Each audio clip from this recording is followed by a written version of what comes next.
আসসালামু আলাইকুম গাইস, সবাই কেমন আছেন? আপনাদের দোয়ায় আলহামদুলিল্লাহ আমিও অনেক ভালো আছি। আজকে নিয়ে চলে এলাম ঠান্ডা ঠান্ডা পুডিং।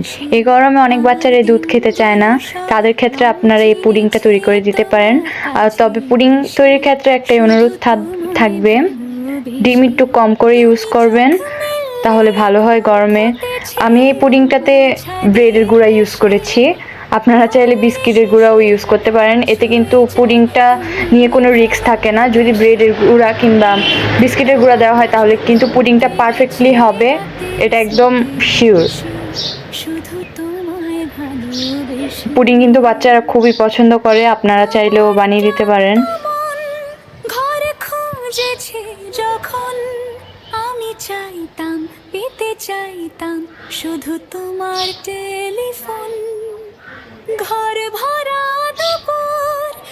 তাওহিদ শাহেদও কিন্তু এই পুডিংটা অনেক পছন্দ করে।